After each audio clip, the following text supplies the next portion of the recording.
Macca's Guides.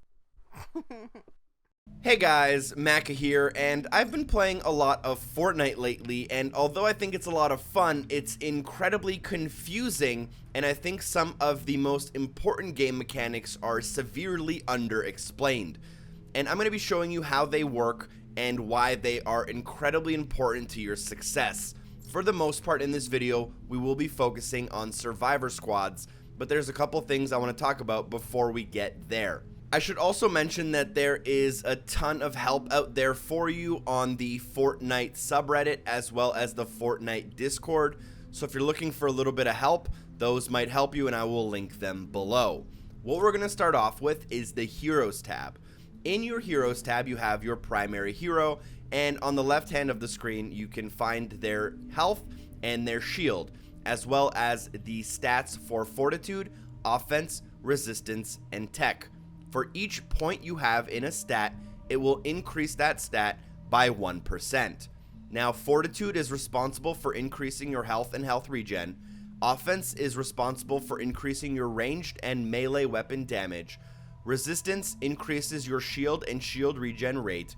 And tech increases your trap damage, ability damage, gadget damage, and healing. Additionally, on this screen, you'll want to pay attention to the squad bonuses. You'll have two slots here, and they work additionally by helping you out.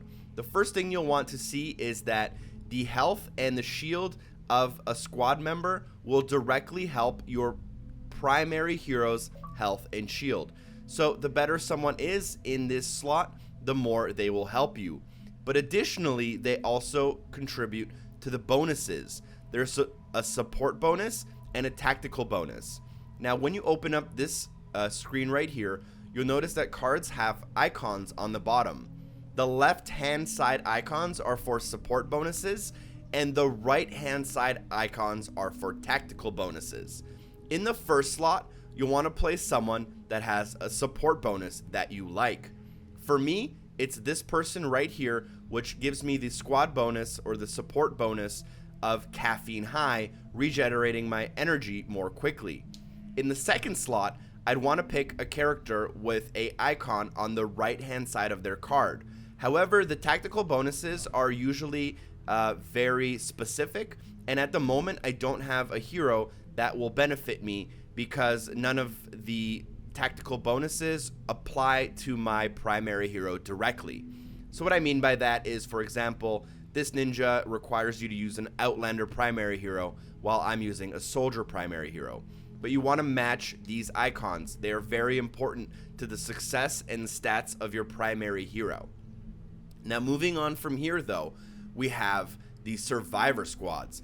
And you'll notice, for example, I have plus 98 Fortitude. And what that means is that I'm gaining almost 100%, basically doubling my Fortitude just because of how my survivor squads are set up. So what we're going to do is go inside, and I'm going to be showing you an example inside of the EMT squad. In order to get everything explained, I'm going to just clear out the EMT squad so you can see the process of what it's like to build a squad from scratch.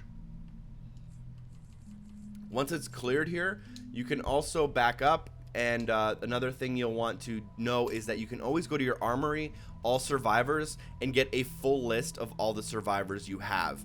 I would recommend trying to keep as many as possible early on, although realistically, the green ones aren't very useful once you make a little bit of progress and have those slots opened up.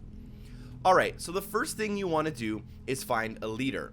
And I should also explain that there's two types of survivors. There are lead survivors, which take the leader slot, and regular survivors, which take up and fill up the rest of that squad. The first thing you want to do when selecting a leader is to find a leader that has a very high rank, but is also a job match.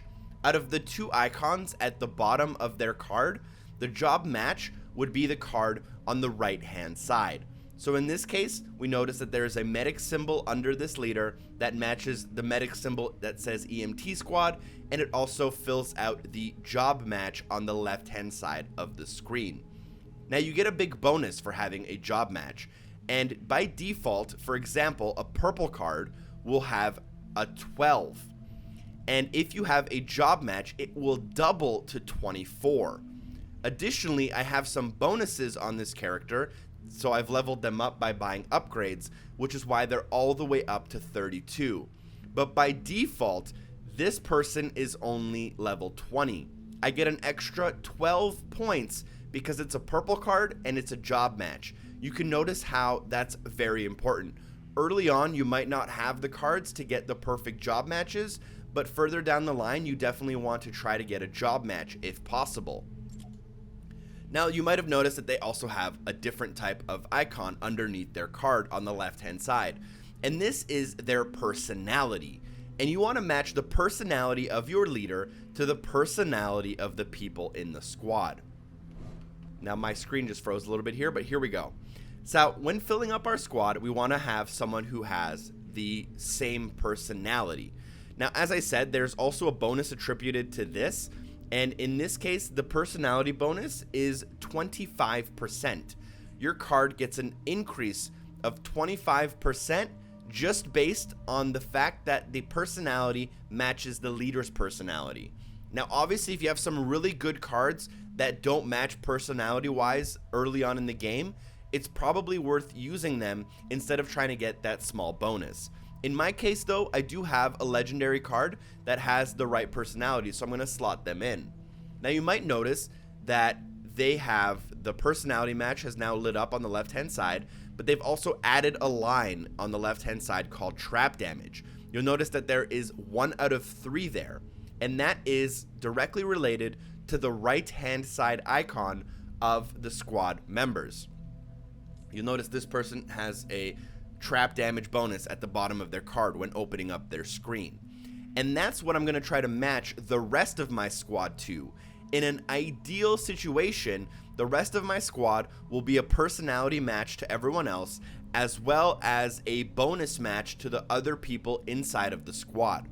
What that means is in this card slot, I'd like someone with the same personality who also increases the trap damage bonus. So if we look through, we'll find out that I have a couple of blue cards that match this criteria, and we're going to use them in order to fill up our slots here. We're going to be getting that bonus I was talking about because of the personality match, but we've also now have a trap damage bonus match that you can see at the bottom of the screen that says 3 out of 3. You'll also notice it says 3 out of 3 on the left hand side there, and you'll notice it says 3 out of 7 for our personality match. Now, this is a bonus we get for having this a certain amount of people in our squad with the same bonus. Now, we back out, and some of the screens in this game don't refresh right away, so I'm going to just back out and come back in. And a couple things might have changed, you might not notice.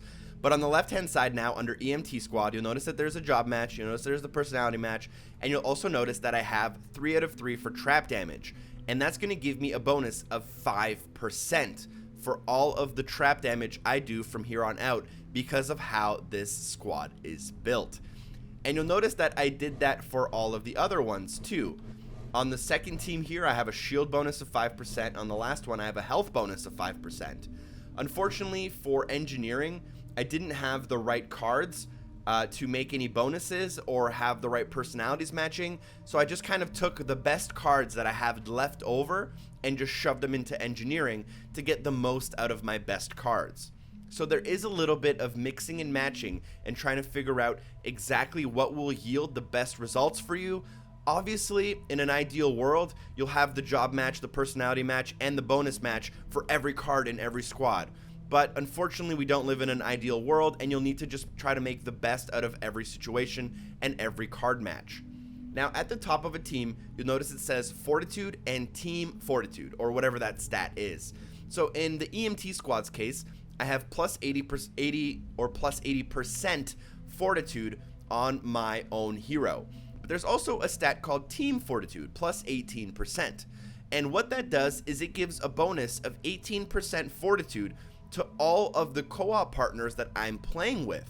So that is another huge bonus that you might have not even realized, that you can help out the rest of your team by having a really good survivor squad.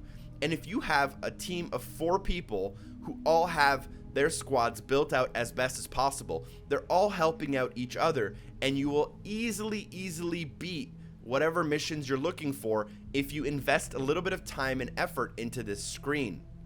So thank you guys so much for watching this video. I hope that cleared up some of the questions you might have had and also educated you on how important survivor squads really are in this game. And hopefully you invest a little bit of time and effort into them in order to get the most benefits out of them. Now you might be wondering, I didn't really explain this because I thought it was pretty obvious, but you might be wondering how you unlock slots in your survivor squads, and that's going to be generally done through skill trees.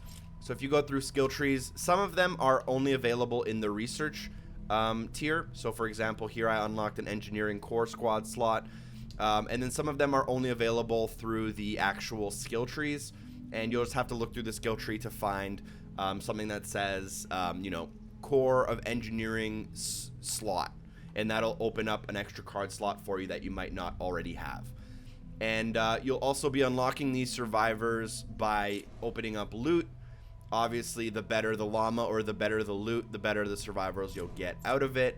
And at any time, you can look at all of your survivors by going to Armory and clicking all survivors. And you'll actually see on this screen where everyone is slotted in. And you'll also notice that although I have a lot of purple cards, because they aren't a match to what I was doing, I actually didn't end up using a lot of the purple cards I have because I get way better bonuses out of using blue cards instead that have the right match. So it's not necessarily all about just using the best cards you have. The personality bonus, the job match, and the other bonuses that you get are really, really important here.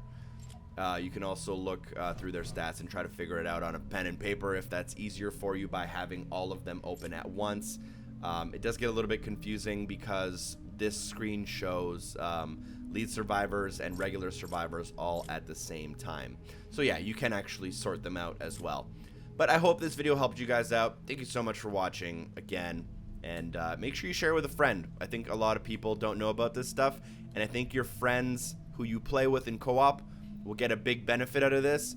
And you'll also get that benefit because of the team stats that they're going to be working towards. Thanks for watching, guys. Special thanks to DarthDave89 for supporting the show on Patreon. And hopefully I see you next time. Peace.